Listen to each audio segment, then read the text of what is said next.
Hi everyone and welcome to अपना college. आज की वीडियो में पढ़ने वाले हैं ऊप्स के बारे में, यानी ऑब्जेक्ट ओरिएंटेड प्रोग्रामिंग सिस्टम्स। जानेंगे इस क्लास में कि क्लासेस क्या होती हैं, ऑब्जेक्ट्स क्या होती हैं, अभी तक हम जो कोड लिखते आ रहे थे मेन फंक्शन में उसका क्या मतलब था, साथ के साथ इनहेरिटेंस, एनकैप्सुलेशन, पॉलीमॉर्फिज्म और एब्स्ट्रैक्शन जैसे कॉन्सेप्ट्स के बारे में पढ़ेंगे। कुछ नए नए कीवर्ड्स जानेंगे।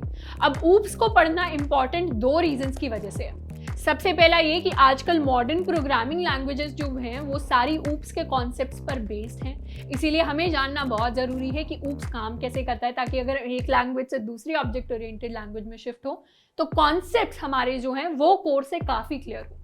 दूसरा रीज़न ये कि प्लेसमेंट्स में जब भी हम बैठते हैं तो इंटरव्यूअर हमसे ऊप्स के कॉन्सेप्ट्स के बारे में सवाल पूछ लेते हैं, इसीलिए हमें जानना ज़रूरी है उन कॉन्सेप्ट्स के बारे में, हमें पता हो कि उन्हें अप्लाई कैसे करना है, क्योंकि कभी कभी रिटन में वो हमसे कोड लिखवा कर देख लेते हैं कि ऊप्स के इस कॉन्सेप्ट को इम्प्लीमेंट करके एक कोड लिखिए। ये जावा के अंदर भी होता है, C++ के भी अंदर होता है, इसीलिए हमारे कॉन्सेप्ट्स काफ़ी अच्छे होने चाहिए। अब क्लास की शुरुआत करते हैं और लेक्चर के नोट्स आपको नीचे डिस्क्रिप्शन बॉक्स के अंदर मिल रहे होंगे, जिसमें जावा ऊप्स डिस्क्राइब्ड है। अगर आपको C++ ऊप्स चाहिए तो उसके लिए भी हमने ऑलरेडी लेक्चर के नोट्स डाले हुए हैं एक सेपरेट वीडियो में, तो वो आप जाकर देख सकते हैं। इससे पहले जावा के हम 15 कॉन्सेप्ट्स पढ़ चुके हैं 15 डिफरेंट वीडियोस में। इस वीडियो में हम कवर करेंगे पूरा का पूरा ऊप्स। शुरुआत करते हैं अपनी क्लास की क्लासेस एंड ऑब्जेक्ट्स के साथ। अब बात करें अगर क्लासेस एंड ऑब्जेक्ट्स की, तो क्लासेस एंड ऑब्जेक्ट्स को प्रोग्रामिंग में इसलिए इंट्रोड्यूस किया गया था ताकि हम रियल वर्ल्ड प्रॉब्लम्स को कोडिंग के थ्रू, प्रोग्रामिंग के थ्रू सॉल्व कर सकें। अब अगर एग्जाम्पल ले मारुति 800 का, तो मारुति 800 को बनाने से पहले सबसे पहले उसका एक ब्लूप्रिंट बनाया गया होगा, फिर वो फैक्ट्री वालों को दिया गया होगा, उसके हिसाब से सब कुछ सेटअप हुआ होगा, और फिर सारी की सारी गाड़ियां जो आई वो उस ब्लूप्रिंट के हिसाब से आई। तो क्लासेस एंड ऑब्जेक्ट्स की अगर बात करें तो ऑब्जेक्ट हो गई हर एक गाड़ी जो उस मारुति के फैक्ट्री से निकली, और ब्लूप्रिंट जो था वो हो गई हमारी क्लास। तो प्रोग्रामिंग के अंदर ऑब्जेक्ट्स होती है सारी एंटिटीज। वो एंटिटी कोई भी ऑब्जेक्ट हो सकती है, वो कोई पर्सन हो सकता है, कोई एनिमल हो सकता है, कोई भी चीज वर्ल्ड के अंदर अगर हमें प्रोग्रामिंग के अंदर लेकर आनी है तो उसको हम एक ऑब्जेक्ट बना सकते हैं। और उस ऑब्जेक्ट को बनाने की जो इंस्ट्रक्शंस होती हैं कि उसके अंदर क्या क्या प्रॉपर्टीज होगी, वो क्या क्या एक्शन परफॉर्म कर सकती है ऑब्जेक्ट, वो क्या क्या चीजें कर सकती है, वो सारा का सारा ब्लूप्रिंट एक क्लास के अंदर लिखा होता है। तो ये मोटा मोटी मतलब होता है क्लास का और ऑब्जेक्ट का। अब एक और एग्जाम्पल लेते हैं पेन का। अब हम एक पेन का एग्जाम्पल ले तो डिफरेंट हमारे पास पेन्स अगर दिए हो तो उनको डिस्टिंग्विश कैसे करेंगे, उनको अलग अलग कैसे समझेंगे, उनको समझेंगे अलग अलग उनके कलर के हिसाब से। मान लीजिए एक पेन है रेड कलर का, एक पेन है ब्लू कलर का, एक पेन है ब्लैक कलर का। तो अब इन पेन्स को हम जावा के कोड के अंदर कैसे दिखाएं, तो उसके लिए एक क्लास बनाएंगे और फिर कुछ ऑब्जेक्ट्स बनाएंगे। देखते हैं किस तरीके से। तो जावा के अंदर सबसे पहले तो हमें एक पब्लिक क्लास बनानी होती है हर एक सिंगल फाइल के अंदर। जैसे इस फाइल का नाम है oops.java, तो इसके अंदर एक पब्लिक क्लास बन सकती है कॉल्ड oops। अब यहां पर बात करें तो हमने पब्लिक क्लास oops जो है उसको डिफाइन कर लिया है। इसके अलावा हम मान लेते हैं हमें एक और क्लास बनानी है और इस क्लास का नाम हम देंगे पेन। तो पेन क्लास हमने बना ली। अब ये जो पेन क्लास है इसमें हम ब्लूप्रिंट डिफाइन करेंगे। किसका? एक पेन का। तो एक पेन में क्या क्या प्रॉपर्टीज हो सकती हैं? पहली प्रॉपर्टी जो एक पेन के अंदर हो सकती है वो हो सकता है उसका कलर, तो हमने डिफाइन कर दिया स्ट्रिंग कलर। उसके अलावा उसका ब्रांड भी हो सकता है या उसका टाइप भी हो सकता है। तो एक स्ट्रिंग ले लेते हैं जिसमें लिखेंगे टाइप। अब ये टाइप क्या हो सकता है? या तो वो बॉल पॉइंट पेन हो सकता है या फिर वो जेल पेन हो सकता है। तो ये दोनों टाइप्स हमने कंसिडर किए। ब्रांड को अभी के लिए रहने देते हैं। तो ये दोनों प्रॉपर्टीज हमने डिफाइन कर दी अपने ब्लूप्रिंट के अंदर पेन को बनाने के लिए। अब इसके अलावा पेन से हम कोई फंक्शन परफॉर्म कर सकते हैं, राइट? जैसे पेन का काम होता है लिखना, तो फंक्शन परफॉर्म होगा लिखना। तो जो फंक्शंस, जिन मेथड्स के बारे में हमने पहले बात की थी उनको हम यहाँ पर इंप्लीमेंट कर रहे हैं। तो हर क्लास के अंदर कुछ मेथड्स भी हम लिख सकते हैं। तो फंक्शंस जो क्लास के अंदर डिफाइन होते हैं उनको हम मेथड्स कहते हैं। तो यहाँ पर एक फंक्शन लिख देंगे पब्लिक वॉइड। फंक्शन क्या कर रहा है? फंक्शन कर रहा है राइट। तो यहाँ लिख देते हैं system.out.println राइटिंग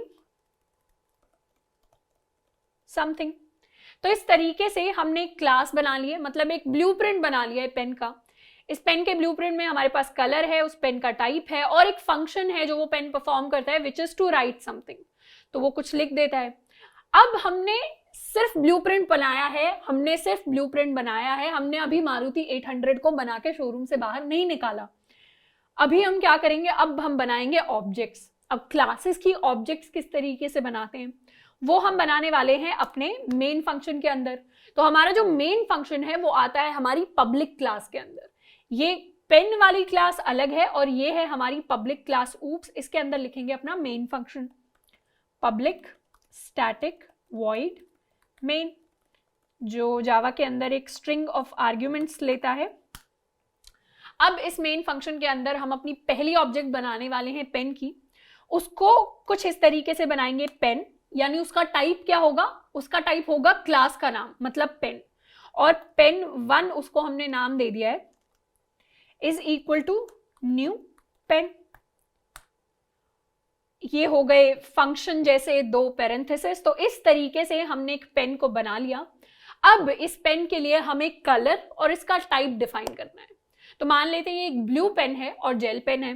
तो पेन के लिए कलर अगर हम देखें तो सारी की सारी जो प्रॉपर्टीज होती हैं, यानी हमने एक ऑब्जेक्ट बनाया, अब उसकी प्रॉपर्टी क्या होगी, पेन के लिए प्रॉपर्टी क्या होगी, उसका कलर प्रॉपर्टी होगी, उसका टाइप प्रॉपर्टी होगी। अगर हम कुछ और बनाते तो उसकी भी कुछ कुछ प्रॉपर्टीज होती। तो प्रॉपर्टीज को एक्सेस कैसे करना है, उसको यूज कैसे करना है, डॉट लगाकर।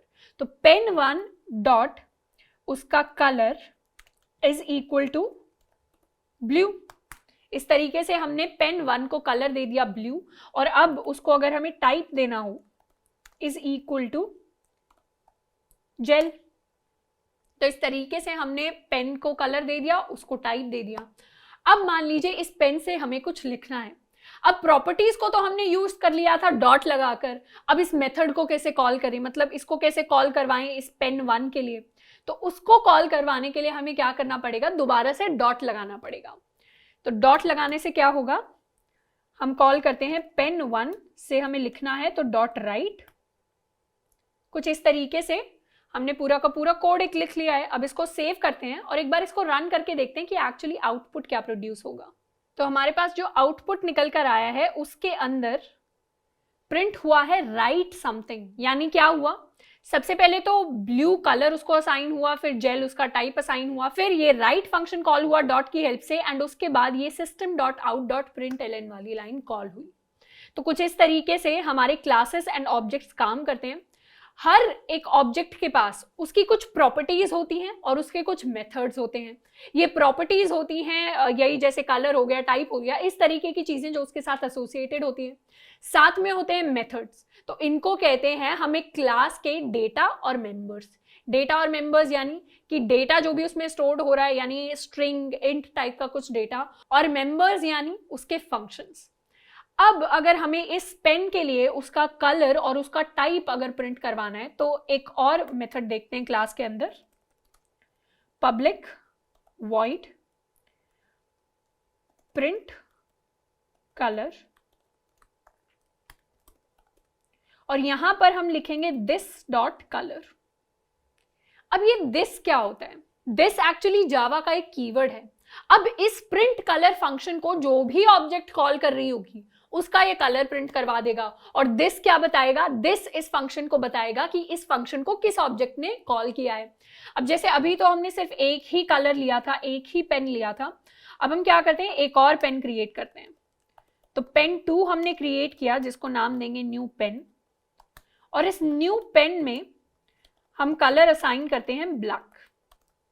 कलर हमने असाइन किया, पेन 2 को हमने टाइप भी दे दिया है, टाइप हम दे देते हैं इसे बॉल पॉइंट। एंड अब क्या करते हैं, पेन 1 के लिए प्रिंट कलर कॉल करते हैं और पेन 2 के लिए प्रिंट कलर कॉल करते हैं। तो पहली बार अगर हमने प्रिंट 1 कॉल किया पेन 1 के लिए, तो प्रिंट कलर में इस दिस कीवर्ड की हेल्प से इस फंक्शन को पता चलेगा, इस मेथड को पता चलेगा कि कौन सी ऑब्जेक्ट ने इसको कॉल किया है। इसको कॉल किया है पेन 1 ने। फिर दोबारा से प्रिंट कलर कॉल होगा जब पेन 2 से, तब प्रिंट कलर को पता चलेगा कि उसे पेन 2 ने कॉल किया है। इसीलिए दिस हमें किसी भी मेथड के अंदर कहीं भी स्कोप में बताता है कि उस मेथड को, उस जगह को कौन सी ऑब्जेक्ट एक्सेस करने की कोशिश कर रही है। अब इस कोड को भी एक बार रन करते हैं। रन करने से सबसे पहले प्रिंट होगा पेन 1 का कलर, फिर प्रिंट होगा पेन 2 का कलर। पेन 1 का कलर है ब्लू, पेन 2 का कलर है ब्लैक। तो ये हमने पढ़ लिया कि ऑब्जेक्ट्स क्या होती हैं, साथ के साथ क्लासेस क्या होती हैं और दिस कीवर्ड किस लिए यूज होता है जावा के अंदर। अब एक और एग्जाम्पल लेकर देखते हैं। इस बार एग्जाम्पल लेंगे एक स्टूडेंट का। तो क्लास बनाएंगे, एक और क्लास जिसको नाम देंगे क्लास स्टूडेंट। अब एक चीज हमें ध्यान देनी है, जब भी हम क्लास बना रहे हैं तो यहाँ पर क्लास कीवर्ड उसको बनाने से पहले हमें लिखना पड़ता है। तो ये सिंटैक्स होता है क्लास बनाने का, जो हम शुरुआत से जावा के अंदर देखते आ रहे हैं। दूसरा, क्लासेस के जो नाम होते हैं हमने पहले ही डिस्कस कर रखा है, वो कैपिटल लेटर से शुरू होते हैं। बाय कन्वेंशन ऐसा होता है। तो बाय कन्वेंशन जावा के अंदर क्लासेस के नाम कैपिटल लेटर से शुरू होते हैं, फंक्शंस के नाम बाय कन्वेंशन स्मॉल लेटर से शुरू होते हैं। तो क्लास बना रहे हैं स्टूडेंट, इसके अंदर एक स्टूडेंट के पास क्या क्या प्रॉपर्टीज हो सकती हैं। सबसे पहले हो सकता है उसका कोई नाम, उसके अलावा उसकी कोई एज हमारे पास हो सकती है। अब इस स्टूडेंट क्लास के अंदर कुछ फंक्शन बनाते हैं। फंक्शन बनाते हैं इस नाम को प्रिंट करने का। तो public void print name this dot name. साथ के साथ अगर हमें एज भी प्रिंट करनी है तो इसको प्रिंट इन्फो नाम दे देते हैं, दिस डॉट एज। तो इस तरीके से हमने स्टूडेंट क्लास बना ली है। अब अपने मेन फंक्शन के अंदर क्या करेंगे, पेन्स को हम हटा देते हैं, यहां पर बनाते हैं स्टूडेंट। तो student S1 is equal to new student. अब S1 डॉट नेम अमन अगर हम ले लें और S1 dot age is equal to 24। अब क्या करेंगे, S1 dot print info, print info किया, सेव किया अपनी फाइल को एंड इसको रन करेंगे। तो अभी हमारे पास सारी इंफॉर्मेशन प्रिंट हो जाएगी। तो ये हमारे पास दोनों इंफॉर्मेशन प्रिंट हो गई। अब दोबारा से कुछ चेंजेस करेंगे सेम के अंदर, सेव करके रन करेंगे तो दोबारा से हमारे पास अपडेटेड इंफॉर्मेशन प्रिंट हो गई। तो इस तरीके से क्लासेस एंड ऑब्जेक्ट्स का हमने बेस बना लिया है। अब ध्यान दें, अगर अपनी एक छोटी सी लाइन पर यहां पर लिखा है student S1 is equal to new student, इस लाइन को हम ध्यान से देखने वाले हैं। यहां पर न्यू एक कीवर्ड है जिसके बारे में पहले भी बात कर चुके हैं। जैसे ही न्यू कीवर्ड हमने लगा दिया, मेमोरी के अंदर, मेमोरी हीप के अंदर एक जगह एलोकेट हो जाएगी। उस जगह के अंदर क्या होगा, हमारी पूरी की पूरी ऑब्जेक्ट जाकर स्टोर हो जाएगी। तो वो जगह हमने ऑब्जेक्ट के हिसाब से एलोकेट कर दी है। और यहां पर ये जो स्टूडेंट और पैरेंथेसिस है, इस पूरे वर्ड को, इस कीवर्ड को स्टूडेंट, उसके साथ पैरेंथेसिस। अब सोचा जाए तो पैरेंथेसिस लगते हैं जहां पर फंक्शन आता है। तो ये भी जावा के अंदर एक फंक्शन ही है। ये एक स्पेशल टाइप का फंक्शन है जिसको नाम देते हैं कंस्ट्रक्टर्स। अब कंस्ट्रक्टर्स नाम का मतलब क्या होता है, कुछ कंस्ट्रक्ट करना, कुछ बनाना। तो जावा के अंदर कंस्ट्रक्टर्स का काम होता है जावा की ऑब्जेक्ट्स को कंस्ट्रक्ट करना, उनको बनाना। अब जावा के अंदर कंस्ट्रक्टर्स 3 टाइप के होते हैं, यानी ऑब्जेक्ट्स को 3 तरीके से हम बना सकते हैं। पहले टाइप के कंस्ट्रक्टर्स होते हैं नॉन पैरामीटराइज्ड कंस्ट्रक्टर्स, वो कंस्ट्रक्टर्स, वो फंक्शंस जिनके अंदर पैरामीटर्स नहीं होते। अब कंस्ट्रक्टर को लिखने से पहले उसकी 3 प्रॉपर्टीज समझ लेते हैं।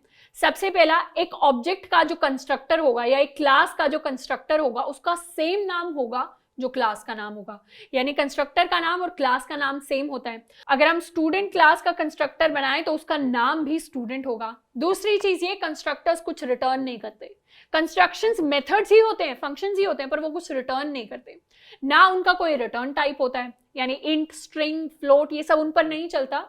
ना ही वॉइड चलता है, उनके ऊपर कोई रिटर्न टाइप नहीं लिखा जाता। वो बस ऑब्जेक्ट्स को कंस्ट्रक्ट करने का काम करते हैं। और तीसरी प्रॉपर्टी ये होती है कि एक ऑब्जेक्ट के लिए कंस्ट्रक्टर सिर्फ एक ही बार कॉल हो सकता है। जैसे नॉर्मल फंक्शंस, नॉर्मल मेथड्स को कोई ऑब्जेक्ट बार बार कॉल कर सकती है। हम भी बिना ऑब्जेक्ट के भी जो नॉर्मल फंक्शंस बनाते हैं तो उनको बार बार कॉल कर सकते हैं। लेकिन कंस्ट्रक्टर्स को सिर्फ एक ही बार कॉल किया जाता है। कब कॉल किया जाता है, जब एक ऑब्जेक्ट क्रिएट होता है।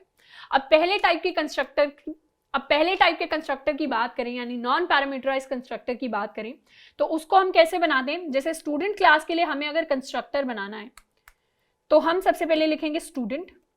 अब कायदे से यहाँ पर रिटर्न टाइप होना चाहिए था, लेकिन रिटर्न टाइप हम लिखते ही नहीं कंस्ट्रक्टर्स के लिए। तो लिखेंगे स्टूडेंट, उसके बाद इसके अंदर पैरामीटर्स हमें क्या लिखने हैं, नहीं लिखने, क्योंकि ये नॉन पैरामीटराइज्ड कंस्ट्रक्टर है। और यहां पर हम कोई भी स्टेटमेंट लिख सकते हैं, जैसे यहां पर हमने लिख दिया कंस्ट्रक्टर कॉल्ड। तो इस तरीके से हमने पूरा कंस्ट्रक्टर बना दिया है, और जब भी ये ऑब्जेक्ट बनेगी अब, तो ये कंस्ट्रक्टर जो है वो कॉल हो रहा होगा और हमारे पास ये स्टेटमेंट प्रिंट हो जाएगी। एक बार रन करके देखते हैं अपने कोड को। तो कंस्ट्रक्टर कॉल्ड सबसे पहले प्रिंट हुआ, यानी कंस्ट्रक्टर जब भी कॉल हुआ, ऑब्जेक्ट जब भी बनी, तो कंस्ट्रक्टर कॉल्ड प्रिंट हुआ। उसके बाद बाकी के कोड जो है वो रन किया। अब हम अगर सोचें कि कंस्ट्रक्टर पहले तो हमने बनाया नहीं था, इसको हमने डिलीट कर दिया था, तब भी हमारा कोड रन कर रहा था, तो वो कैसे रन कर रहा था? तो एक्चुअली जावा के अंदर अगर हम खुद से कोई नॉन पैरामीटराइज्ड कंस्ट्रक्टर नहीं लिखते क्लास के अंदर, तो जावा बाय डिफॉल्ट ऑटोमेटिकली खुद से कंस्ट्रक्टर बना देता है। तो ये जो कंस्ट्रक्टर है, ये जावा ने पहले खुद से बनाया हुआ था, लेकिन अब हमने अपना बना दिया, तो फिर जावा ने उसको कॉल किया। अब सेकेंड टाइप ऑफ कंस्ट्रक्टर की बात करें तो वो है पैरामीटराइज्ड कंस्ट्रक्टर। अब जैसे नॉर्मल कंस्ट्रक्टर के अंदर अगर हम पैरामीटर्स लेने शुरू करें, यानी यहाँ पर हम नाम भी ले लें और एज भी ले लें, तो हम क्या कर सकते हैं, कंस्ट्रक्टर में इनिशियलाइजेशन खुद से कर सकते हैं। यानी यहाँ से ये दोनों स्टेटमेंट हटा के हम यहाँ लिख सकते हैं this dot name is equal to name. यहाँ पर ये जो दिस डॉट नेम है, ये है ऑब्जेक्ट का नाम, और ये नेम है ये पैरामीटर जो पास हुआ है, इसीलिए एक डिफरेंस है। उसके साथ साथ अगर लिखें दिस डॉट एज, तो उसको लिख सकते हैं इज इक्वल टू एज। यहाँ दिस डॉट एज है ऑब्जेक्ट की एज, और ये एज है ये वाला हमारा आर्ग्यूमेंट जो फंक्शन के अंदर, कंस्ट्रक्टर के अंदर आया है। तो यहाँ पर नाम और एज आ गई है। अब जब भी हम स्टूडेंट को क्रिएट करेंगे तो क्या करेंगे, यहाँ पर कंस्ट्रक्टर के अंदर हमें नाम और एज पास करनी पड़ेगी। तो नाम हम पास कर देते हैं अमन, एज हम पास कर देते हैं 24, एंड उसके बाद प्रिंट इंफॉर्मेशन कॉल कर देंगे। तो इसको एक बार रन करते हैं। रन करते ही हमारे पास आ गया है क्या, सबसे पहले आ गया है नाम, उसके बाद आ गई है एज। तो हमने क्या देखा कि पैरामीटराइज्ड कंस्ट्रक्टर में पैरामीटर्स हमने पास कर दिए, और उसके बाद उसने क्या किया, उसको ऑब्जेक्ट में असाइन कर दिया, एंड फाइनली हमारे पास इंफॉर्मेशन प्रिंट हो गई फंक्शन से। अब तीसरे टाइप ऑफ कंस्ट्रक्टर्स होते हैं कॉपी कंस्ट्रक्टर्स। C++ से कॉन्सेप्ट आया है। C++ के अंदर कॉपी कंस्ट्रक्टर्स होते हैं जो बाय डिफॉल्ट भी बन जाते हैं, यूजर को भी डिफाइन करने पड़ते हैं, लेकिन जावा के अंदर सारे कॉपी कंस्ट्रक्टर्स जो होते हैं वो यूजर ही डिफाइन करते हैं। कॉपी कंस्ट्रक्टर का सिंपल काम होता है कि एक ऑब्जेक्ट को कॉपी करके दूसरे ऑब्जेक्ट में डाल देना। जैसे अगर मान लीजिए यहाँ पर पैरामीटर्स में हमारे पास नाम और एज नहीं आया होता, यहाँ पर हमारे पास आया होता एक दूसरा स्टूडेंट जिसको हम नाम देते S2। अब स्टूडेंट आया S2, और हमने क्या किया, जिस भी ऑब्जेक्ट के लिए कंस्ट्रक्टर कॉल हुआ उसके दिस डॉट नेम में S2 डॉट नेम स्टोर कर दिया, और दिस डॉट एज में S2 डॉट एज हमने स्टोर कर दिया। तो ये जो कंस्ट्रक्टर है इसको हम कॉपी कंस्ट्रक्टर कह देंगे, क्योंकि ये स्टूडेंट 2 की सारी इंफॉर्मेशन को कॉपी करके अपनी करंट ऑब्जेक्ट के अंदर डाल रहा है। इसको करके देखते हैं एक बार। तो स्टूडेंट 1 से अब ये इंफॉर्मेशन यहाँ से हटा देते हैं, क्योंकि हमने वो कंस्ट्रक्टर हटा दिया है। S1 डॉट नेम को हम लिख देते हैं अमन, S1 डॉट एज को हम लिख देते हैं 24।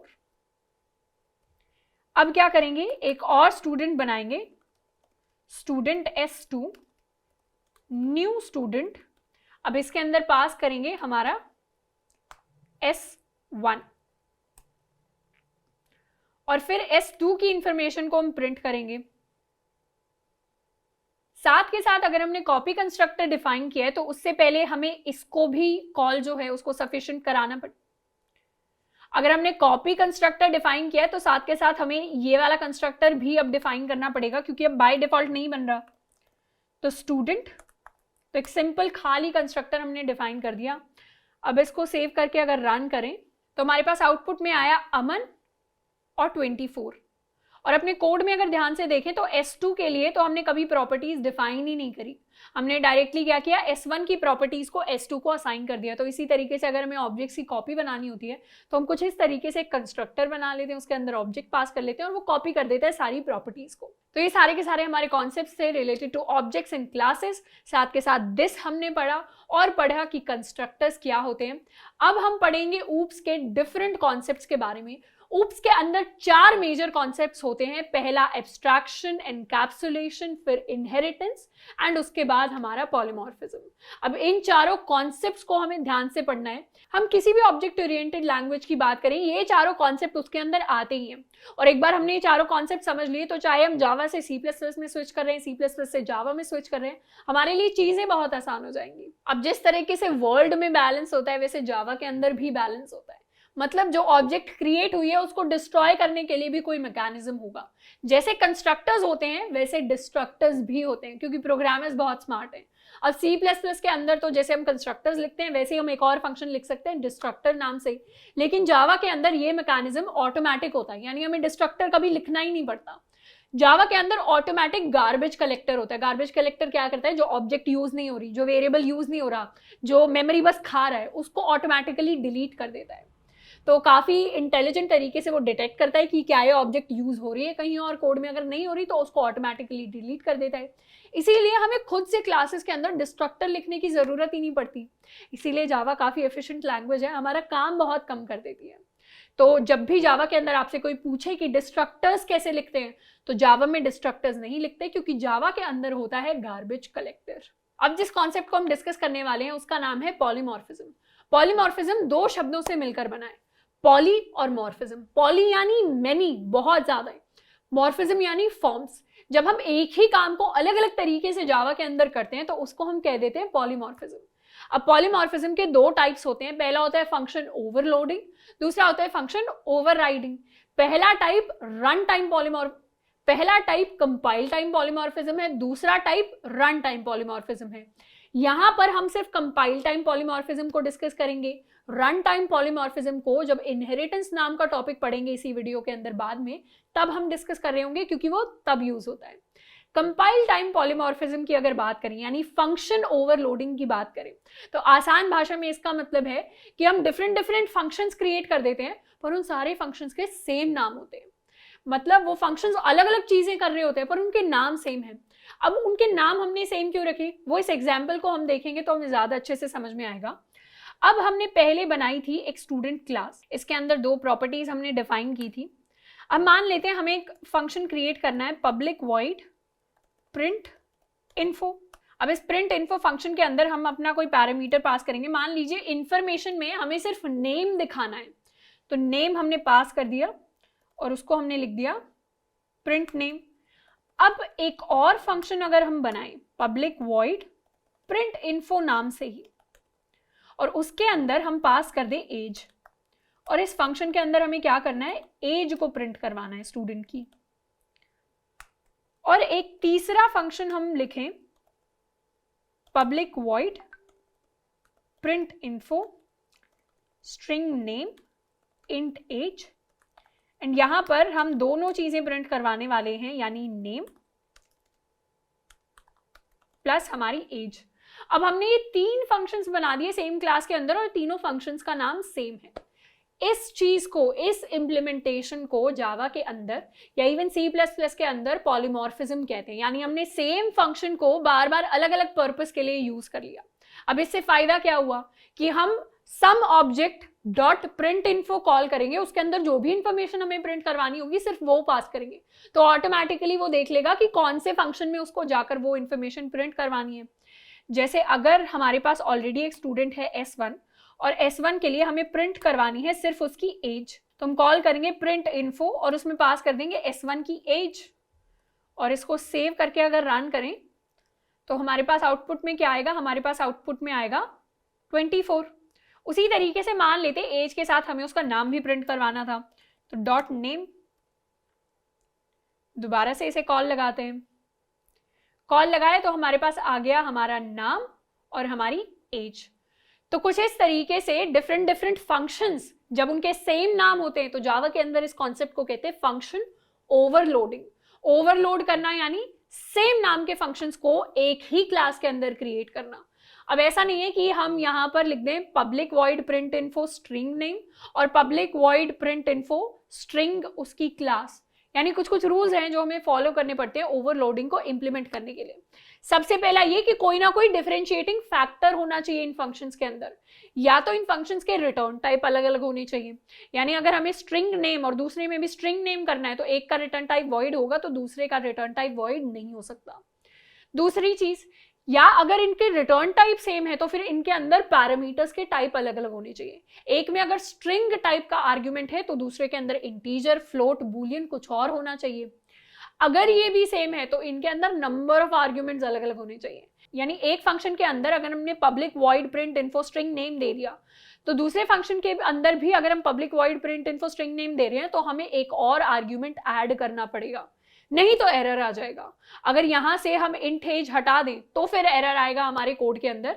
इसीलिए इसको कंपाइल टाइम पॉलीमॉर्फिज्म कहते हैं। कंपाइल टाइम पॉलीमॉर्फिज्म यानी जब कंपाइलेशन चल रही होती है हमारे कोड की तभी डिटेक्ट कर लेता है कि कोई प्रॉब्लम तो नहीं है, मतलब हमने पॉलीमॉर्फिज्म को सही से इंप्लीमेंट किया है क्या। रन टाइम पॉलीमॉर्फिज्म के अंदर कंपाइल टाइम में कंपाइलर ढूंढ ही नहीं पाता अगर कोई एरर्स होते हैं। यहां पर गलती करेंगे तो एरर आएंगे। रन टाइम पॉलीमॉर्फिज्म में क्या होगा, जब कोड रन करेगा तो रन करते टाइम एरर्स आएंगे, जो कि ज्यादा खतरनाक है। क्योंकि अगर जावा से मान लीजिए हमने कोई बड़ी सी ऐप बनाई है, अब कोडर्स जो होते हैं, प्रोग्रामर्स जो होते हैं, ऐप को रन करके देख तो सकते हैं कि कंपाइलर में कोई प्रॉब्लम आई है क्या जिसको ठीक कर दे। लेकिन एक बार वो ऐप अगर प्रोडक्शन में चली गई, यूजर्स के पास पहुंच गई और वहां पर जाकर रन टाइम में एक्सेप्शंस आ रहे हैं, रन टाइम में प्रॉब्लम्स आ रही हैं, तो वो एक बड़ी प्रॉब्लम होती है क्योंकि काफी सारे यूजर्स इंपैक्टेड होते हैं। इसीलिए हमें कोशिश करनी चाहिए कि पॉलीमॉर्फिज्म इंप्लीमेंट कर रहे हैं तो कंपाइल टाइम की तरफ ज्यादा जाएं और रन टाइम की तरफ थोड़ा सा कम जाए। लेकिन सीखने दोनों हैं क्योंकि प्लेसमेंट्स में दोनों पूछ लिए जाते हैं और कॉन्सेप्ट्स दोनों पता होने चाहिए। अब नेक्स्ट कॉन्सेप्ट जिसकी हम बात करेंगे उसका नाम है इनहेरिटेंस। इनहेरिट करना इंग्लिश में अगर बात करें तो होता है कि एक जनरेशन से दूसरी जनरेशन तक पास करना, और जावा की फॉर्म में क्लासेस के अंदर, ऑब्जेक्ट्स के अंदर इनहेरिट करना होता है एक क्लास की प्रॉपर्टीज जब कोई दूसरी क्लास लेना चाहती है, मतलब उसकी सारी की सारी प्रॉपर्टीज को लेना चाहती है, तो उस प्रोसेस को हम कहते हैं इनहेरिटेंस। जैसे मान लीजिए हमने एक क्लास बनाई, इस क्लास को हमने नाम दिया शेप। अब ये शेप क्लास है और इसके अंदर एक और प्रॉपर्टी है जिसका नाम है कलर, यानी कोई शेप बनाएंगे हम और उसका हम कोई कलर दे देंगे। अब हम डिफरेंट शेप्स की अगर बात करें तो रेक्टेंगल अलग होता है, ट्रायंगल अलग होता है, सर्कल अलग होता है। ये अलग अलग शेप्स हैं जिनकी अलग अलग साइजेस होते हैं, अलग अलग इनका एरिया कैलकुलेशन होता है, पेरीमीटर कैलकुलेशन होता है। इसीलिए इन सबको इस शेप क्लास के अंदर डिफाइन नहीं किया जा सकता, तो इनके लिए हमें अलग से क्लास बनानी पड़ेगी। तो अलग से हम एक क्लास बनाएंगे ट्रायंगल, तो उसमें हम क्या लिख सकते हैं, एक्सटेंड्स शेप। तो इस तरीके से क्या हुआ, ट्रायंगल क्लास ने एक्सटेंड कर लिया, इनहेरिट कर लिया, ले लिया प्रॉपर्टीज को शेप क्लास की। अब ट्रायंगल क्लास के ऑब्जेक्ट्स के अंदर ऑटोमेटिकली एक कलर नाम की प्रॉपर्टी होगी, भले ही उसके अंदर हम वो प्रॉपर्टी डिफाइन ना करें। एग्जाम्पल देखते हैं, इसके लिए ऑब्जेक्ट क्रिएट करते हैं। ऑब्जेक्ट क्रिएट करेंगे ट्रायंगल टाइप की, triangle T1 is equal to new triangle. अब T1 के लिए हम कलर अगर लिखें तो मान लीजिए T1 को कलर हम दे रहे हैं रेड, तो यहां पर क्या हुआ, कोई एरर नहीं आया, यानी T1 के पास ऑलरेडी एक कलर नाम की प्रॉपर्टी एग्जिस्टिंग थी जिसमें हमने रेड असाइन कर दिया, जबकि ट्रायंगल नाम की क्लास के अंदर हमने कोई कलर डिफाइन ही नहीं किया। तो इसको कहते हैं एक क्लास की प्रॉपर्टीज को, प्रॉपर्टीज ही नहीं मेथड्स भी, जब दूसरी क्लास इनहेरिट कर लेती है, ले लेती है, उस प्रोसेस को कहते हैं इनहेरिटेंस। अब इनहेरिटेंस के बहुत सारे यूजेस हो सकते हैं। जैसे हम किसी वेबसाइट का अगर एग्जांपल लें, उसके ऊपर बहुत सारे बटन्स हो सकते हैं। अब एक बटन की शेप हमेशा एक एक्सटेंडेड राउंड एजेस वाले रेक्टेंगल की हमें रखनी है, तो हम क्या करेंगे, एक ही बार डिफाइन करेंगे कि शेप क्या होने वाली है। उसके बाद सारी जो बटन, अलग अलग बटन वाली क्लासेस हैं वो उसको इनहेरिट कर लेंगी। तो रीयूजेबिलिटी बढ़ती है इनहेरिटेंस से। रीयूजेबिलिटी का मतलब हमें बार बार सेम कोड नहीं लिखना पड़ता, एक ही कोड को हम बार बार उसकी सब क्लासेस में इंप्लीमेंट कर लेते हैं। अब जिस क्लास से प्रॉपर्टीज ली जाती हैं उस क्लास को कहते हैं बेस क्लास, और जो क्लास प्रॉपर्टीज लेती है उसको हम कहते हैं सब क्लास या चाइल्ड क्लास, और बेस क्लास को पेरेंट क्लास। तो इस तरीके से इनहेरिटेंस काम करती है। इनहेरिटेंस के जावा के अंदर 4 टाइप्स होते हैं, C++ के अंदर 5 टाइप्स होते हैं। C++ के अंदर मल्टीपल इनहेरिटेंस नाम का एक कॉन्सेप्ट होता है जो जावा के अंदर क्लासेस में नहीं होता, लेकिन जावा स्मार्ट लैंग्वेज है तो इसके अंदर इंटरफेसेस आ जाते हैं। अब अगर इनहेरिटेंस की बात करें तो इनहेरिटेंस के 4 टाइप्स होते हैं, जिसमें से सबसे पहला होता है single level inheritance. Single level inheritance यानी ऊपर एक बेस क्लास होगी, नीचे एक डिराइव्ड क्लास होगी एंड एक सिंगल लेवल ऑफ इनहेरिटेंस हमारा बना रहेगा। तो इसका एग्जाम्पल हम कोड करके देखते हैं। सबसे पहले एक क्लास बनाते हैं जिसका नाम है शेप। अब शेप क्लास के अंदर हम कोई इसका कैरेक्टरिस्टिक डिफाइन कर सकते हैं या कोई फंक्शन डिफाइन कर सकते हैं। तो यहां पर हम एक फंक्शन डिफाइन कर लेते हैं, पब्लिक वॉइड एरिया। ये फंक्शन क्या करेगा, इस फंक्शन का काम है एरिया को डिस्प्ले कराना, सो इट डिस्प्लेस एरिया। अब एक दूसरी क्लास बनाते हैं, तो इस क्लास को हम नाम देंगे ट्राइंगल। ट्राइंगल एक टाइप ऑफ शेप है, तो कह सकते हैं कि शेप के अंदर जितनी भी प्रॉपर्टीज होंगी वो ऑटोमेटिकली ट्राइंगल के अंदर तो आ ही जाएंगी, उसके साथ साथ ट्राइंगल के अंदर कुछ अपनी एडिशनल प्रॉपर्टीज भी होंगी। तो यहां पर एक क्लास बनाते हैं ट्राइंगल। अब इस ट्राइंगल क्लास को शेप क्लास को इनहेरिट करना है, वो भी सिंगल लेवल इनहेरिटेंस से। और इनहेरिटेंस के लिए जावा के अंदर हम एक कीवर्ड यूज करते हैं जिसको हम कहते हैं एक्सटेंड्स। तो हम लिखेंगे क्लास ट्राइंगल एक्सटेंड्स। किस क्लास को एक्सटेंड कर रही है, मतलब हमारी बेस क्लास क्या है, हमारी बेस क्लास है शेप। तो सिंटैक्स कुछ इस तरीके का है कि सबसे पहले हम लिखते हैं डिराइव्ड क्लास, उसके बाद लिखते हैं एक्सटेंड्स कीवर्ड, उसके बाद लिखते हैं हमारी बेस क्लास। तो इस तरीके से शेप की जितनी भी प्रॉपर्टीज होंगी वो सारी की सारी हमारी ट्राइंगल क्लास के अंदर आ जाएंगी। अब सारी प्रॉपर्टीज नहीं आएंगी, पर वो चीज हम सीखेंगे एक्सेस मॉडिफायर्स जब पढ़ रहे होंगे। पर अभी के लिए मान लेते हैं सारी प्रॉपर्टीज आ गई है। तो ट्राइंगल क्लास के अंदर हम दोबारा से एरिया फंक्शन बनाते हैं और इस एरिया फंक्शन के अंदर क्या लिखेंगे, सबसे पहले पैरामीटर्स ले लेते हैं। एक ट्राइंगल के लिए उसका एरिया जो होगा उसके लिए हमें चाहिए होगी लेंथ और उसकी हाइट, एंड हम लिख देंगे half into length into height. ये हो गया हमारे ट्राइंगल का एरिया। तो इस तरीके की जो इनहेरिटेंस है उसे हम कहेंगे सिंगल लेवल इनहेरिटेंस, यानी एक लेवल नीचे तक इनहेरिटेंस काम कर रही है। अब इसके अलावा एक और टाइप ऑफ इनहेरिटेंस होता है, सेकंड टाइप, जो है multi level inheritance. Multi level यानी एक से ज्यादा लेवल्स हमने क्रिएट कर लिए। अब यहां पर हमने शेप बनाई एक क्लास, उसको ट्राइंगल ने एक्सटेंड कर लिया। अब एक और क्लास बना लेते हैं जिसका नाम है इक्विलेटरल ट्राइंगल। अब इक्विलेटरल ट्राइंगल जो है इसकी जो बेस क्लास बनेगी वो होगी ट्राइंगल। अब इक्विलेटरल ट्राइंगल हमारा एक ऐसा ट्राइंगल होता है जिसकी सारी की सारी साइड्स इक्वल होती हैं। अब ट्राइंगल की जो भी प्रॉपर्टीज होती हैं वो बाय डिफॉल्ट इक्विलेटरल ट्राइंगल में तो आ ही जाएंगी, इसीलिए इक्विलेटरल ट्राइंगल ट्राइंगल का डिराइव्ड क्लास बनेगा। और इस इक्विलेटरल ट्राइंगल में हम फिर से कोई और फंक्शन बना सकते हैं। मान लीजिए दोबारा से वही फंक्शन बना दिया हमने एरिया, और इसके अंदर पैरामीटर फिर से वही हम सेम पैरामीटर्स ले लेंगे, लेंथ और हमारी हाइट, एंड अंदर हम प्रिंट कर रहे होंगे हमारा एरिया। तो इस तरीके से यहाँ पर मल्टीपल लेवल्स क्रिएट हो गए, बेसिकली 2 लेवल्स क्रिएट हो गए। सबसे पहली बेस क्लास थी हमारी शेप, शेप के नीचे आई ट्राइंगल, ट्राइंगल के नीचे आई इक्विलेटरल ट्राइंगल। इस तरीके से हमारी चेनिंग हो गई इनहेरिटेंस की, इसको कहते हैं मल्टी लेवल इनहेरिटेंस। तीसरी टाइप ऑफ इनहेरिटेंस होता है हमारे पास हायरार्कियल इनहेरिटेंस। हायरार्कियल इनहेरिटेंस यानी एक ही बेस क्लास है और मल्टीपल डिराइव्ड क्लासेस ने, मल्टीपल सब क्लासेस, मल्टीपल चाइल्ड क्लासेस ने उसी सेम बेस क्लास को इनहेरिट कर रखा है। जैसे यहां पर अगर एग्जांपल लें तो शेप को इनहेरिट किया ट्राइंगल क्लास ने। अब एक और क्लास अगर हम बनाएं जिसको नाम दे दें सर्कल, सर्कल भी शेप क्लास को इनहेरिट कर ले और उसके अंदर भी हम एक फंक्शन बना दे एरिया, जो सर्कल का एरिया प्रिंट करवाए। अब सर्कल का एरिया काफी आसान है, हमें पता है पाई आर स्क्वायर। तो इस तरीके से ट्राइंगल क्लास की बेस क्लास भी शेप क्लास, सर्कल क्लास की बेस क्लास भी शेप क्लास। इसीलिए इस चीज को, इस टाइप ऑफ इनहेरिटेंस को हम कहते हैं हायरार्कियल इनहेरिटेंस। एक हायरार्की बन गई है, सबसे पहले आई हमारी बेस क्लास, उसके बाद आई हमारी डिफरेंट डिराइव्ड क्लासेस। चौथा टाइप ऑफ इनहेरिटेंस जावा के अंदर होता है हाइब्रिड इनहेरिटेंस, जिसमें क्या होता है कि हमारे डिफरेंट टाइप्स ऑफ इनहेरिटेंस एक ही जगह हमें देखने को मिल जाते हैं। किसी ब्रांच में हमारे पास सिंगल इनहेरिटेंस चल रहा होता है, कहीं पर हमारा मल्टी लेवल इनहेरिटेंस चल रहा होता है, कहीं पर हमारा हायरार्कियल इनहेरिटेंस चल रहा होता है। इसके अलावा एक फिफ्थ टाइप ऑफ इनहेरिटेंस भी होता है जिसको हम कहते हैं मल्टीपल इनहेरिटेंस।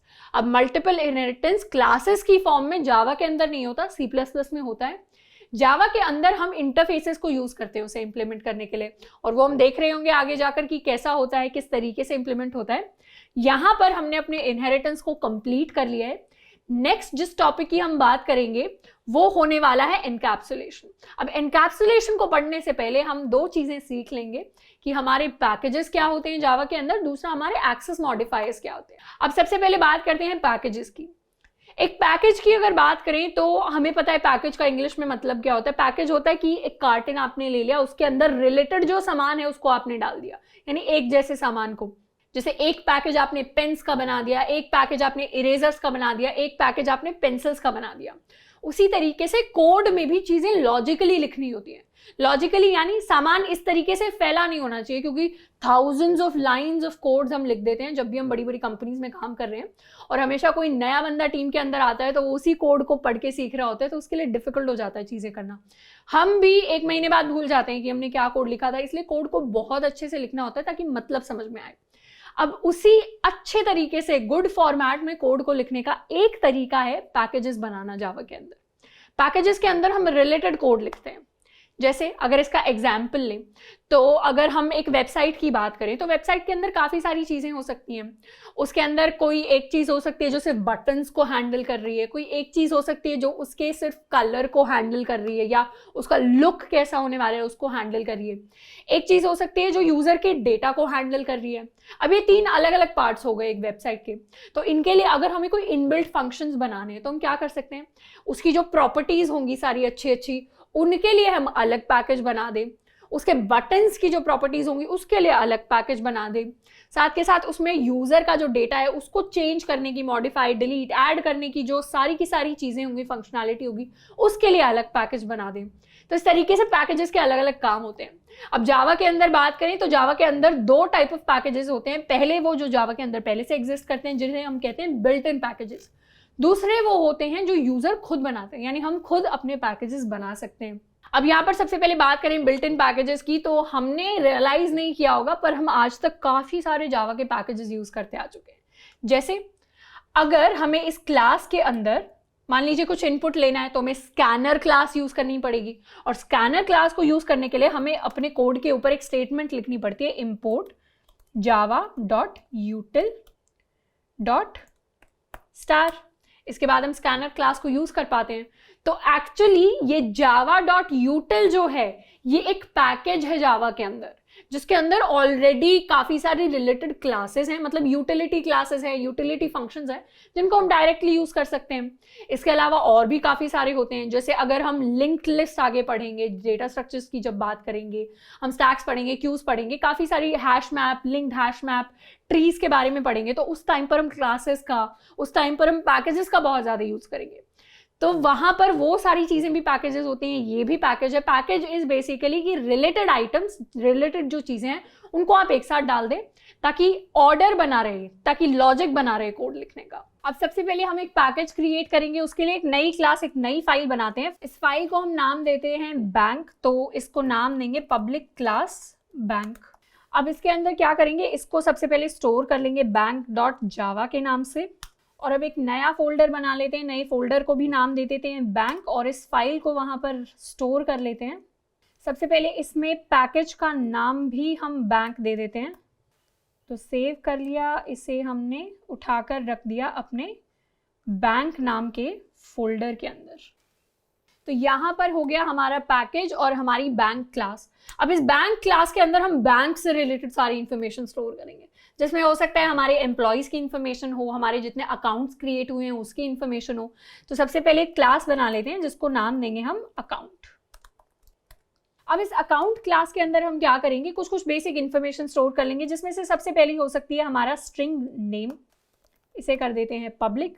और अपनी ऊप्स क्लास के अंदर इंपोर्ट करेंगे इस पैकेज को। तो किसी पैकेज को यूज करने के लिए उसको सबसे पहले इंपोर्ट करना पड़ता है। इंपोर्ट लिखकर फिर लिखेंगे हम बैंक।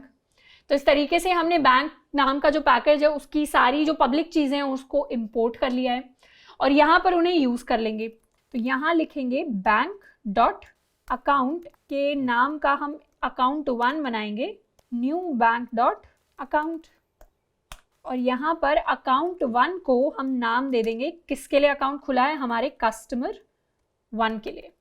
तो कुछ इस तरीके से हम दूसरे पैकेज की जो इंफॉर्मेशन है उसको अपने पैकेज में यूज कर सकते हैं, अपने पैकेज की इंफॉर्मेशन दूसरे पैकेज में यूज कर सकते हैं। अब आगे बढ़ने से पहले हम कुछ एक्सेस मॉडिफायर्स नाम की चीज के बारे में बात कर लेते हैं। एक्सेस मॉडिफायर्स जावा के अंदर 4 टाइप के होते हैं, C++ के अंदर 3 टाइप के होते हैं। एक्सेस मॉडिफायर्स का मतलब होता है ये डिफाइन करना कि कौन सी चीज किसको एक्सेसिबल होगी। यानी हमारे पास काफी सारे रिसोर्सेज हैं, एक क्लास जो होती है उसमें काफी सारे टाइप की इंफॉर्मेशन स्टोर होती है। कुछ इंफॉर्मेशन सेंसिटिव होती है, जैसे हमारे पासवर्ड्स हो गए, जो हम सारी फाइल्स को नहीं देना चाहते। मान लीजिए एक बड़ा सा सिस्टम है कंपनी का जिसमें अकाउंट्स डिपार्टमेंट भी काम कर रहा है, उनके लिए भी कुछ कुछ फंक्शनैलिटी, कुछ कुछ सॉफ्टवेयर है। टेक टीम भी काम कर रही है, उनके लिए भी कुछ कुछ सॉफ्टवेयर हैं। साथ के साथ हमारे मैनेजमेंट वाले हैं, उनके लिए भी कुछ कुछ सॉफ्टवेयर हैं। अब हम नहीं चाहेंगे कि जो अकाउंट्स टीम जो पैसे की बिजनेस ट्रांजैक्शंस होते हैं या टैक्स की ट्रांजैक्शंस होते हैं कंपनी की इंटरनल, वो हमारी टेक टीम को दिखने लग जाए या वो हमारी मैनेजमेंट टीम को दिखने लग जाए। इसी तरीके से सेंसिटिव इंफॉर्मेशन को हमें देखना पड़ता है कि कौन सी फाइल में जाए, और इसी डिफरेंट टाइप्स ऑफ इंफॉर्मेशन को हम जावा के अंदर 4 टाइप्स में क्लासिफाई करते हैं, जो होते हैं हमारे public, private, protected and default. अब सबसे पहले बात करेंगे हम पब्लिक टाइप की। पब्लिक जिसके सामने हमने लिख दिया, चाहे वो मेथड हो, चाहे वो हमारे कैरेक्टरिस्टिक्स हो, जैसे हमारे पैरामीटर्स हो गए, जैसे स्ट्रिंग नेम के सामने अगर हमने पब्लिक लिख दिया तो ये इंफॉर्मेशन हमारी पूरी की पूरी क्लास में कोई भी एक्सेस कर सकता है। साथ के साथ किसी दूसरे पैकेज में भी कोई भी एक्सेस कर सकता है। यानी कहीं से भी अगर किसी ने ऑब्जेक्ट बना लिया तो कोई भी इस इंफॉर्मेशन को एक्सेस कर सकता है। जैसे इसका एग्जाम्पल है हमारे पास पब्लिक स्ट्रिंग नेम। अब पब्लिक क्लास बैंक के अंदर अगर हम अपना मेन फंक्शन बनाए पब्लिक स्टैटिक वॉइड मेन, इस फंक्शन के अंदर अगर ध्यान से देखें तो जो हमारा मेन फंक्शन होता है वो भी पब्लिक होता है। इसे पब्लिक होने की क्यों जरूरत है? क्योंकि जब कंपाइलर हमारा काम करता है जावा रन टाइम एनवायरनमेंट में, तो उसको सबसे पहले ढूंढ कर निकालना पड़ता है कि कौन सी क्लास से एग्जीक्यूशन शुरू करे। इसीलिए वो जो मेन क्लास है उसे हम प्राइवेट, प्रोटेक्टेड, डिफॉल्ट नहीं कर सकते, उसे हमेशा पब्लिक बनाना पड़ेगा ताकि वो एक्सेसिबल हो। अब पब्लिक बना लिया, इसके अंदर हम एक अकाउंट बनाते हैं, अकाउंट 1। अकाउंट 1 में हमने किया न्यू अकाउंट, तो एक नई ऑब्जेक्ट बना ली। अब अकाउंट 1 का हम कुछ नाम रख देते हैं, तो नेम हमने रखा अपना कॉलेज। तो इस तरीके से क्या हुआ, ये जो हमारे पब्लिक नाम था इसको हम एक्सेस कर पाए यहाँ पर अपनी मेन फंक्शन के अंदर। अब नेक्स्ट टाइप का जो एक्सेस मॉडिफायर होता है वो होता है डिफॉल्ट। अब डिफॉल्ट हमें खुद से स्पेसिफाई नहीं करना पड़ता, डिफॉल्ट ऑलरेडी एग्जिस्ट करता है। यानी किसी भी पैरामीटर के सामने, किसी भी प्रॉपर्टी के सामने, किसी भी फंक्शन के सामने अगर आप कुछ भी नहीं लगाते तो वो डिफॉल्ट टाइप का हो जाता है। डिफॉल्ट टाइप का यानी अपने पैकेज के अंदर सारी की सारी चीजें उसे एक्सेस कर पाएंगी, बस कोई दूसरा पैकेज उसको एक्सेस नहीं कर पाएगा।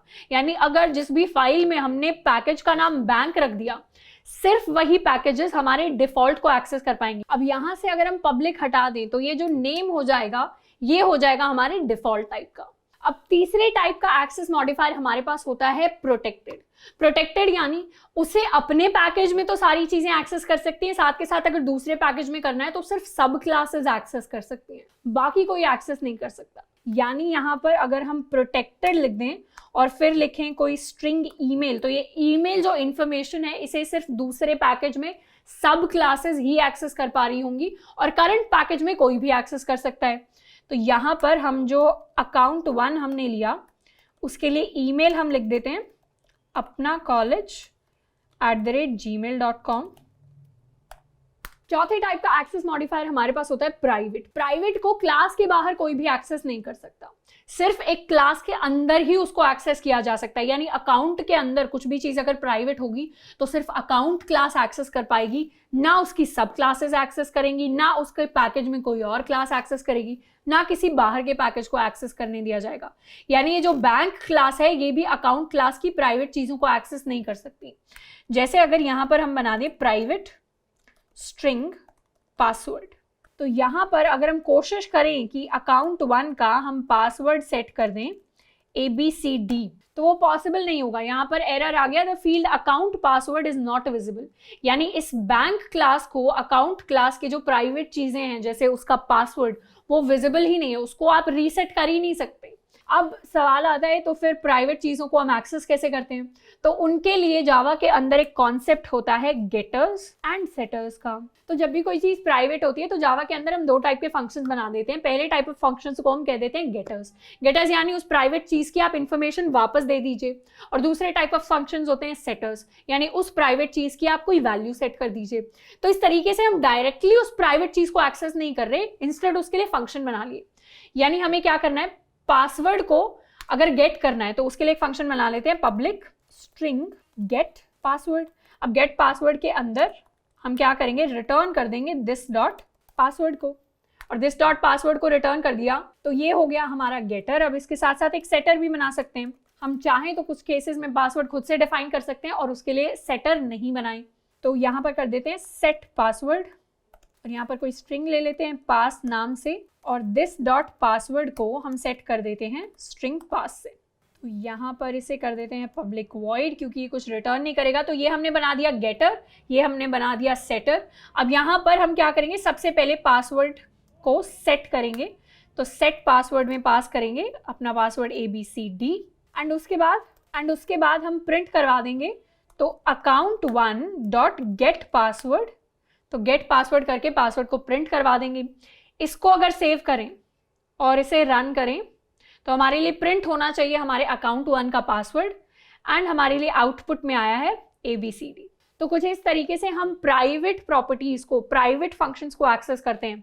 अगर हम चाहते कि हम क्या करें, हम सेट करने का ही ऑप्शन ना दें यूजर को, ऑटोमेटिकली उसके लिए पासवर्ड जो है वो सेट हो गया, अब वो दोबारा नहीं सेट कर सकता, तो इस फंक्शन को हम हटा भी सकते हैं कंप्लीटली, इसको प्राइवेट बना सकते हैं। अगर फंक्शन को भी प्राइवेट बना दिया तो फिर इस फंक्शन को हम यहाँ से बैंक क्लास से कॉल नहीं कर पाएंगे। आप सोचेंगे कि इसका क्या यूज है? अब इसका ये यूज है कि इंटरनली बहुत सारे ऐसे फंक्शंस होते हैं, मान लीजिए गेट पासवर्ड जो है सबसे पहले सेट पासवर्ड को ऑटोमेटिकली कॉल करे, उसमें कोई रैंडम पासवर्ड वो खुद से डाल दे और उसी को रिटर्न कर दे कि ये आपका पासवर्ड है। तो इस तरीके से सेट पासवर्ड को ये वाली क्लास एक्सेस नहीं कर पाएगी, लेकिन हमारा गेट पासवर्ड जो फंक्शन है, इंटरनल फंक्शन, वो एक्सेस कर पाएगा।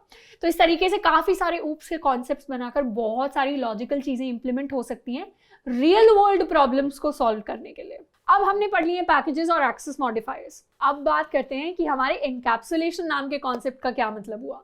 तो इनडायरेक्टली हमने एनकैप्सुलेशन को पढ़ लिया है। एनकैप्सुलेशन का मतलब देसी भाषा में ये होता है कि आप डेटा और उसके फंक्शंस को कंबाइन कर दें एक ही एंटिटी में। यानी जब भी आप एक क्लास बनाते हैं तो आप क्या करते हैं, डेटा और उसके फंक्शंस, डेटा यानी हमारी क्लास की प्रॉपर्टीज, फंक्शंस यानी उसमें लिखे हुए मेथड्स, उन दोनों को कंबाइन करके हमने एक यूनिट के अंदर डाल दिया, और इस यूनिट को जावा के अंदर हमने नाम दे दिया है क्लास। अब इस चीज को हम कह देते हैं एनकैप्सुलेशन। एनकैप्सुलेशन इंग्लिश में होता है कि किसी चीज को एनकैप्सुलेट कर लेना, ढक लेना। तो यहाँ पर हमने डेटा और उसके फंक्शंस यानी प्रॉपर्टीज और मेथड्स को ढक दिया है एक ही यूनिट के अंदर। तो क्लासेस बनाने का मतलब, ऑब्जेक्ट्स बनाने का मतलब इज एनकैप्सुलेशन। अब एनकैप्सुलेशन की मदद से डेटा हाइडिंग का कॉन्सेप्ट पॉसिबल हो पाता है जावा में। डेटा हाइडिंग यानी आपको कुछ डेटा जो यूजर को दिखाना नहीं है, जो सेंसिटिव डेटा है, उसे आप छुपा लेते हैं। तो डेटा हाइडिंग का कॉन्सेप्ट हम कैसे इंप्लीमेंट करते हैं, एक्सेस मॉडिफायर्स की हेल्प से। जिस चीज को प्राइवेट बनाना है, किस चीज को प्रोटेक्टेड बनाना है, किस चीज को पब्लिक बनाना है, उससे हम देख सकते हैं कि कौन सा डेटा हाइड होगा, किसके लिए हाइड होगा, किस तरीके से हाइड होगा। इसके अलावा एक चौथा मेन पिलर ऑफ ऊप्स होता है जावा के अंदर, जिसको हम नाम देते हैं एब्स्ट्रैक्शन। एब्स्ट्रैक्शन का मतलब होता है कि इंपॉर्टेंट चीजें यूजर को दिखा देना और नॉन इंपॉर्टेंट चीजें यूजर से छुपा लेना। अब एब्स्ट्रैक्शन और डेटा हाइडिंग में काफी सारे बच्चे कंफ्यूज्ड हो जाते हैं। इसके लिए बारे में हम बात करेंगे एब्स्ट्रैक्शन पढ़ने के बाद कि दोनों में डिफरेंस क्या होता है। एब्स्ट्रैक्शन का मतलब है यूजर को इंपॉर्टेंट चीजें दिखा देना और फालतू चीजें उससे छुपा लेना। अब एब्स्ट्रैक्शन को जावा के अंदर दो तरीके से हम इंप्लीमेंट करते हैं। पहला हो सकता है कि हम एब्स्ट्रैक्ट कीवर्ड को यूज करें, एब्स्ट्रैक्ट क्लासेस बनाएं, फंक्शंस बनाएं, प्रॉपर्टीज बनाएं। दूसरा होता है हम इंटरफेसेस को यूज करें।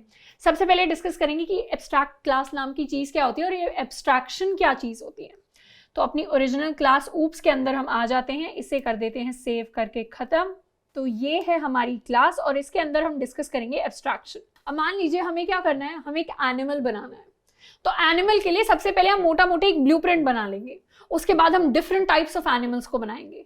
अब ये ब्लूप्रिंट और डिफरेंट टाइप्स ऑफ एनिमल्स, अभी हमने इनहेरिटेंस पढ़ा तो हम समझ पा रहे होंगे कि एक क्लास को बनाने का ब्लूप्रिंट होता है उसकी बेस क्लास इनहेरिटेंस में, और एक ऑब्जेक्ट को बनाने का ब्लूप्रिंट होता है उसकी क्लास।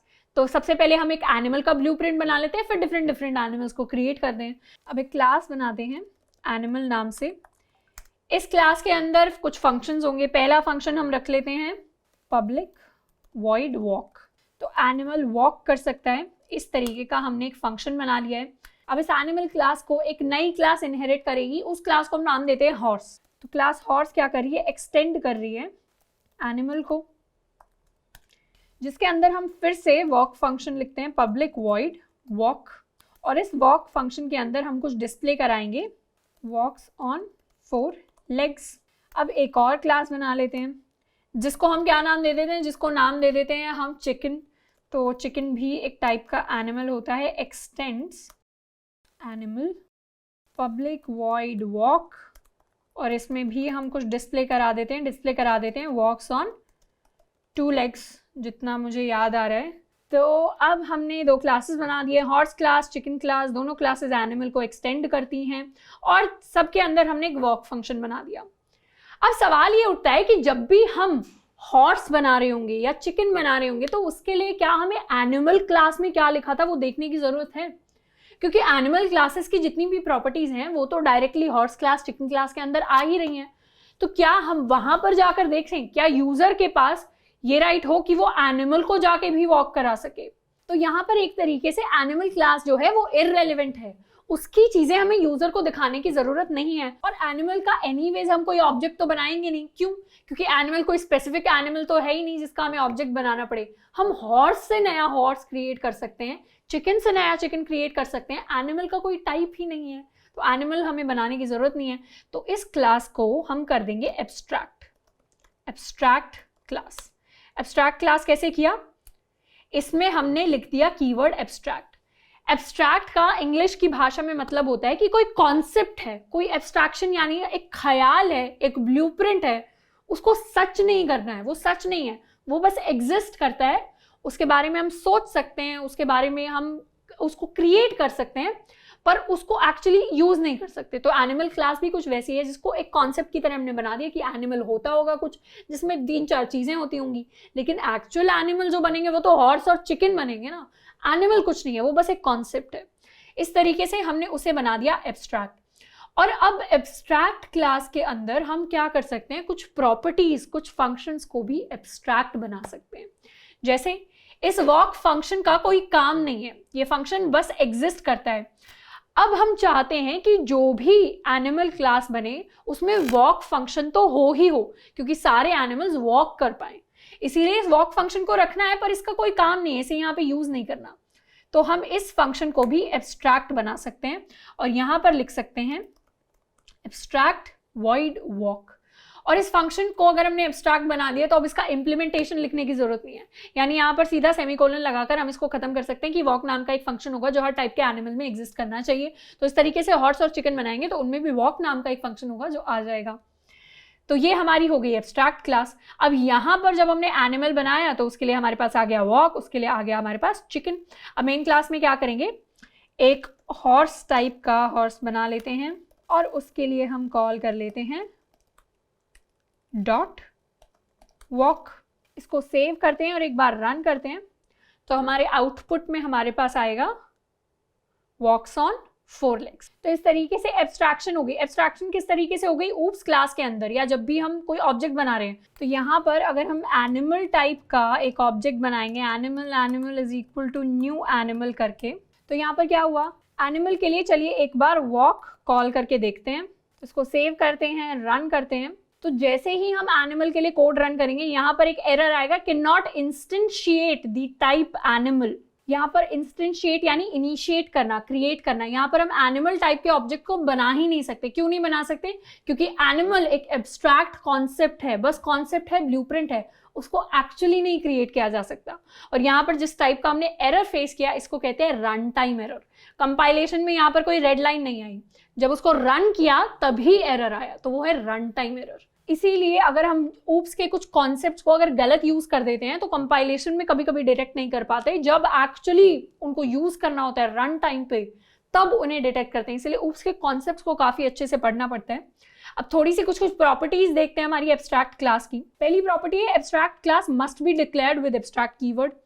उसके अंदर एब्स्ट्रैक्ट और नॉन एब्स्ट्रैक्ट दोनों टाइप्स के मेथड्स हो सकते हैं। यानी यहाँ पर हमने वॉक बनाया था, इसके अलावा यहाँ पर हम चाहते तो नॉर्मल मेथड भी बना सकते थे बिना एब्स्ट्रैक्ट के, पब्लिक वॉइड ईट्स या ईट, जिसके अंदर हम प्रिंट कर सकते हैं एनिमल ईट्स। तो ये हमने एक फंक्शन बना दिया एनिमल ईट्स करके। तो यहाँ पर जो भी हम एनिमल बनाएंगे, जैसे हमने हॉर्स बनाया तो हॉर्स के लिए हम ईट कॉल कर सकते हैं, क्योंकि हॉर्स के अंदर तो ईट फंक्शन नहीं है लेकिन उसने इनहेरिट किया एनिमल की सारी प्रॉपर्टीज को, तो ईट तो वो कर सकता है। इसीलिए यहाँ पर सबसे पहले प्रिंट होगा वॉक्स ऑन 4 legs, फिर ईट्स। तीसरी चीज है कैन नॉट बी इंस्टेंशिएटेड, यानी उसका ऑब्जेक्ट नहीं बना सकते। It can have constructors and static methods also, यानी उसमें कंस्ट्रक्टर्स और स्टैटिक मेथड्स भी हो सकते हैं। स्टैटिक मेथड्स पढ़ेंगे अभी क्या होते हैं। अगर हम बात करें कंस्ट्रक्टर की तो क्या कर सकते हैं, यहाँ पर हम एक कंस्ट्रक्टर बना सकते हैं। तो एनिमल का अगर हमने कंस्ट्रक्टर बनाया तो उसके अंदर लिख सकते हैं you are creating a new animal.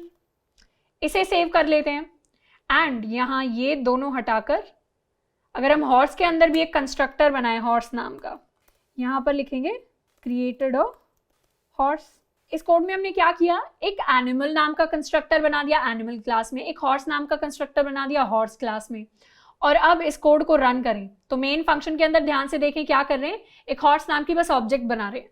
तो जैसे ही हॉर्स को हमने क्रिएट किया, सबसे पहले लिखा आया you are creating a new animal, फिर लिखा आया क्रिएटेड अ हॉर्स। तो इससे हमें क्या पता चला, सबसे पहले तो कॉल हुआ एनिमल वाला कंस्ट्रक्टर, फिर कॉल हुआ हॉर्स वाला कंस्ट्रक्टर। यानी जब भी आप डिराइव्ड क्लास का कोई ऑब्जेक्ट क्रिएट करते हैं तो सबसे पहले बेस क्लास का कंस्ट्रक्टर कॉल होता है, फिर डिराइव्ड क्लास का कंस्ट्रक्टर कॉल होता है।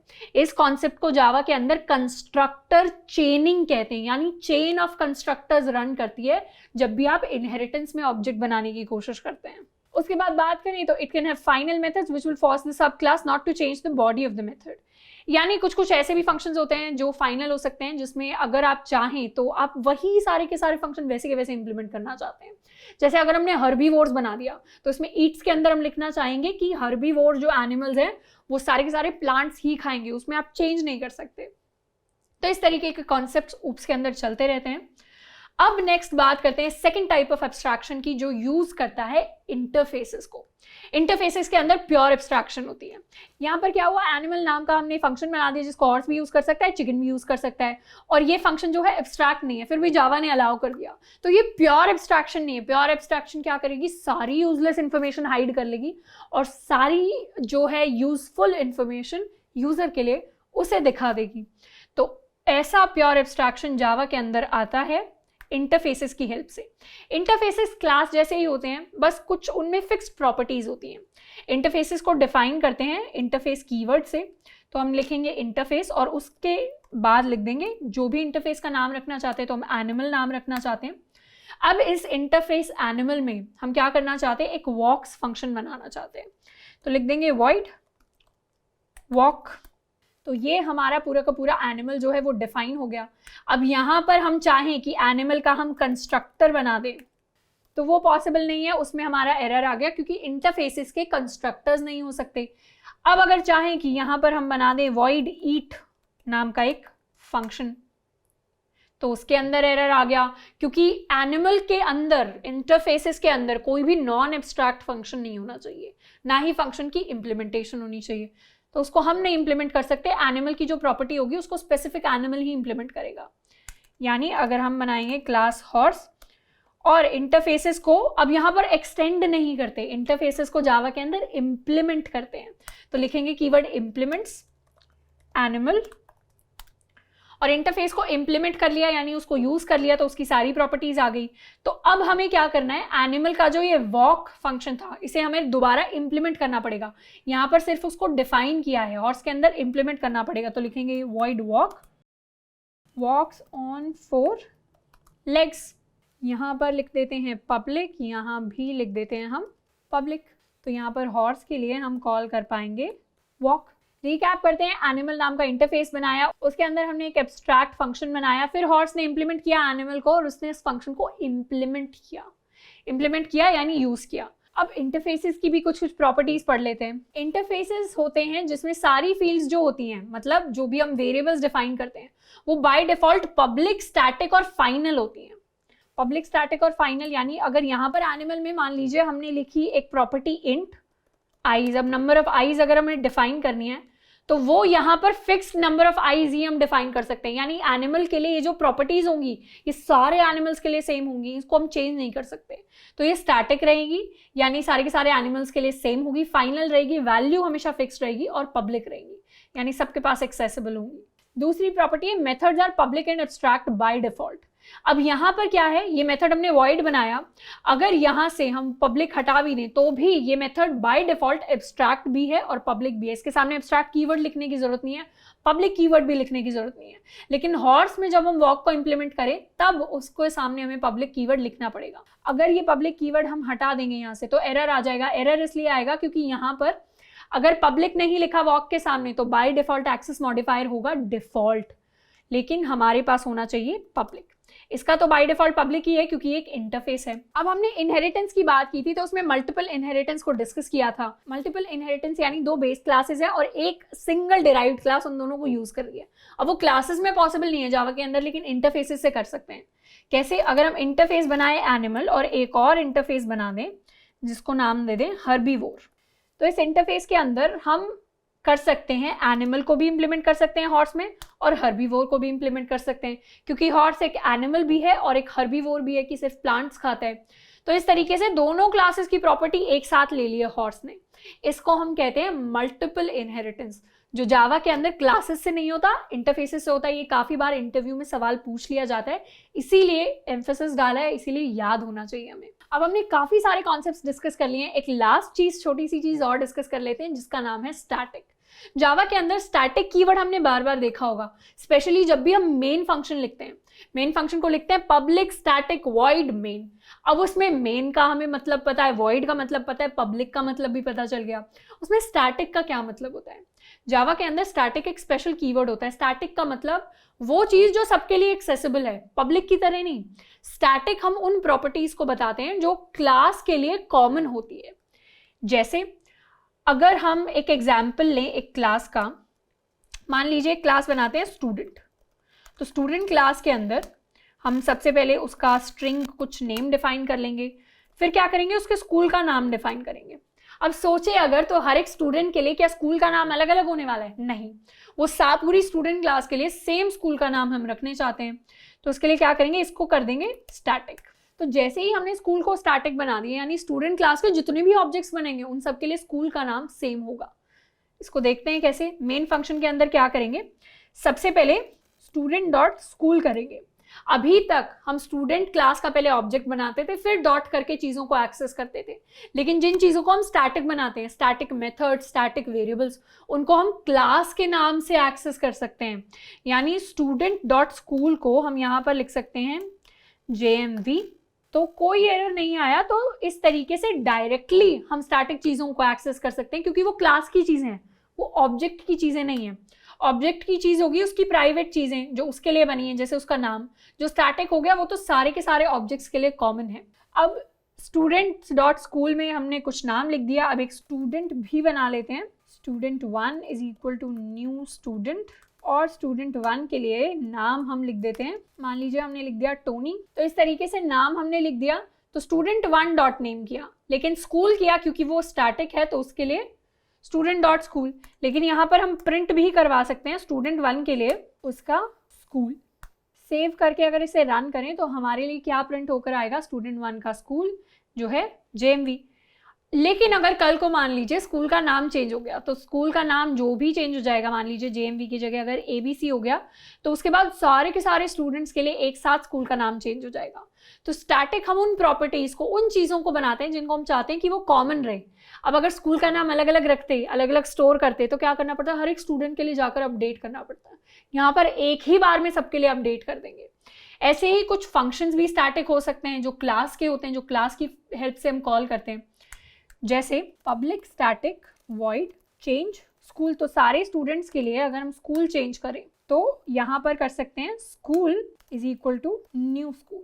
तो यहाँ पर इसने ऑटोमेटिकली डिटेक्ट कर लिया है कंपाइलर ने कि ये जो स्कूल की हम बात करें ये हमारा स्टैटिक स्कूल है, उसका नाम हम न्यू स्कूल कर देंगे। तो इस तरीके से सबके लिए एक साथ स्टैटिक वेरिएबल चेंज हो जाएगा। अब स्टैटिक कीवर्ड को हम 4 तरीके से यूज़ कर सकते हैं जावा के अंदर। या तो उसको प्रॉपर्टीज़ के सामने लगा सकते हैं जैसे हमने यहाँ लगाया, या उसको फंक्शंस के सामने लगा सकते हैं, या उसको ब्लॉक के सामने लगा सकते हैं कि किसी ब्लॉक को अगर हमें स्टैटिक रखना है तो किस तरीके से रखें। या फिर हम उसे लगा सकते हैं नेस्टेड क्लासेस के अंदर, यानी क्लास के अंदर जो क्लास बनी है उसके अंदर। अब स्टैटिक कीवर्ड की एक और खास बात होती है मेमोरी में कि स्टैटिक के अंदर जितनी भी चीज़ें होती हैं, जो भी चीज़ें स्टैटिक होती हैं उनको मेमोरी एक ही बार दी जाती है, और जो ऑब्जेक्ट की चीज़ें होती हैं उनको मेमोरी बार बार दी जाती है। इसीलिए जब भी हमें मेमोरी बचानी है और हमारे पास क्या है, कॉमन इन्फॉर्मेशन है, तो उस वेरिएबल उस फंक्शन को हम स्टैटिक बना देते हैं। तो इस तरीके से अब हमने सारे कॉन्सेप्ट्स ऑफ ऊप्स कवर कर लिए हैं जावा के अंदर। ये सारे के सारे कॉन्सेप्ट्स इंपॉर्टेंट है क्योंकि ये यूज़ होते हैं जब भी आप अपने इंटर्नशिप्स का काम करते हैं या जावा को यूज़ करके कभी कोई प्रोजेक्ट बना रहे हैं, या इवन आप लैंग्वेज स्विच कर रहे हैं। अभी आपने ये कर लिया, अब आप आगे जाकर वेब डेवलपमेंट, ऐप डेवलपमेंट, कोई और लैंग्वेज, C++ कुछ भी यूज़ करेंगे या जावा के अंदर अच्छा कोड लिखना चाहते हैं, तो आपको पता होना चाहिए कि सिस्टमैटिकली कैसे ऑर्गेनाइज करना है। ऊप्स का काम है चीज़ों को सिस्टमैटिकली ऑर्गेनाइज करना, कुछ कुछ अच्छे कॉन्सेप्ट्स को इंप्लीमेंट करना ताकि कोडिंग हमारी बेटर हो सके। हम रियल वर्ल्ड में जैसे सिस्टमैटिक चीज़ें चलती हैं वैसे के वैसे पूरे के पूरे सिस्टम को उठाकर हम कोड के अंदर वैसा सिस्टम बना सकें। इसीलिए वो चीज़ हमें ऊप्स कॉन्सेप्ट से समझ में आती है। एंड उसके साथ साथ हमारे इंटरव्यूज़ के अंदर बहुत सारे क्वेश्चंस आते हैं, काफ़ी सारे राउंड्स के अंदर हमारी ऊप्स की नॉलेज को काफ़ी अच्छे से चेक कर लिया जाता है। जैसे अगर हम C++ की भी बात करें तो C++ और जावा के काफ़ी सारे ऊप्स के कॉन्सेप्ट्स ओवरलैप करते हैं। तो अगर आपने जावा का ऊप्स पढ़ लिया या C++ का ऊप्स पढ़ लिया, मतलब आपने आधे से ज़्यादा सेम जो कॉन्सेप्ट्स हैं उनको पढ़ लिया है। अब थोड़ी सी एक्स्ट्रा चीज़ें हमें बस करनी पड़ेगी लैंग्वेज के हिसाब से। तो आई होप कि आज की क्लास से हमें ऊप्स समझ में आए होंगे। इसके अलावा अगर आपको कोई और वीडियो चाहिए तो उसके बारे में आप नीचे कमेंट कर सकते हैं। आज के लिए इतना ही, मिलते हैं नेक्स्ट वीडियो में। Till then keep learning and keep practising.